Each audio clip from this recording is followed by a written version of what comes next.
নমস্কার বন্ধুরা, রান্নাবাটিতে আপনাদের সবাইকে স্বাগত জানাই। আজকে নিয়ে এসেছি আরেকটা নতুন রেসিপি, অরহরের ডাল। যে অরহরের ডাল খায় না, এইভাবে বানিয়ে একবার দিন, দেখবেন সেও চেটেপুটে খাবে। আমি কিভাবে বানালাম ভিডিওটা পুরোটা দেখুন, আশা করছি খুবই ভালো লাগবে। আর ভালো লাগলে অবশ্যই লাইক শেয়ার করে দেবেন আর আমার চ্যানেলটা সাবস্ক্রাইব করে দেবেন। পাশে বেল আইকনটা কিন্তু ক্লিক করতে ভুলবেন না। চলুন শুরু করা যাক। নিয়েছি কিছুটা পরিমাণ অরহরের ডাল, আর লাগছে দুটো তেজপাতা আর চেরা কাঁচা লঙ্কা। অরহরের ডালটা ধুয়ে নিয়েছি, এবার দিয়ে দিচ্ছি এটা ডবল জল। কীভাবে কত তাড়াতাড়ি আপনারা এই ডালটা বানাবেন আর খেতেও হবে সুস্বাদু, আজকে সেটাই দেখাচ্ছি। ভিডিওটা ভালো লাগলে অবশ্যই লাইক শেয়ার করে দেবেন আর আমার চ্যানেলটা সাবস্ক্রাইব করে দেবেন। পাশে বেল আইকনটা কিন্তু ক্লিক করতে ভুলবেন না।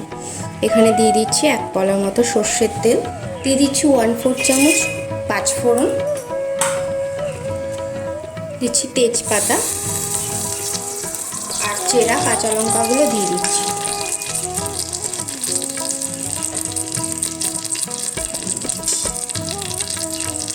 এগুলো একটু ভাজা হয়ে গেলে ডাল আর জলটা দিয়ে দেবো।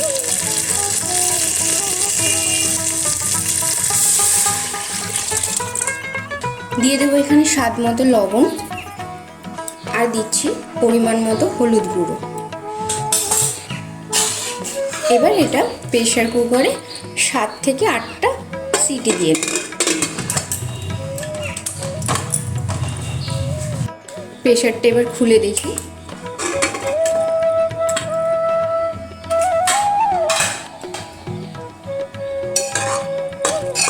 বেশ একদম ঘন হয়ে গেছে।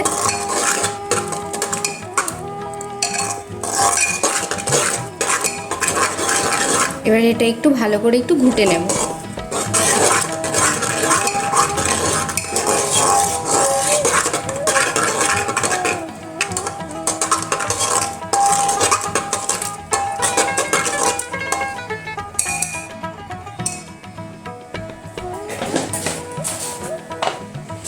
দিয়ে দেবো এখানে 1 চামচ মতো চিনি।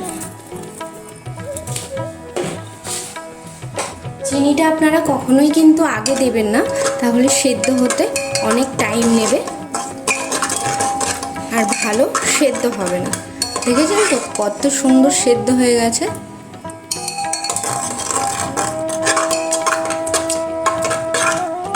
ভিডিওটা ভালো লাগলে অবশ্যই কিন্তু লাইক শেয়ার করে দেবেন আর আমার চ্যানেলটা সাবস্ক্রাইব করে দেবেন। পাশে বেল আইকনটা ক্লিক করতে কিন্তু ভুলবেন না। এবার এখানে দিয়ে দেবো 2 চামচ পরিমাণ ঘি। ঘিটা কিন্তু একটু বেশি দিতে হবে, তাহলেই অরহরের ডালের টেস্টটা ভালো আসে। ব্যাস রেডি হয়ে গেল। আপনারাও আপনাদের বাড়ির লোককে এরকমভাবে তৈরি করে খাওয়ান, দেখবেন যারা অরহরের ডাল খেতে ভালোবাসেন না তারাও কিন্তু চেটেপুটে খাবে। মেশানো হয়ে গেল, এবার এটা একটা সার্ভিং বলে নামিয়ে নেব।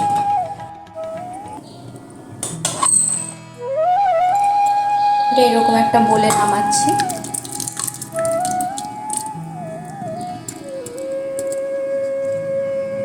দেখুন তো কেমন লাগছে। ভিডিওটা ভালো লাগলে অবশ্যই লাইক শেয়ার করে দেবেন আর আমার চ্যানেলটা সাবস্ক্রাইব করে দেবেন। ভিডিওটা পুরোটা দেখার জন্য অনেক ধন্যবাদ। দেখা হবে পরের ভিডিওতে।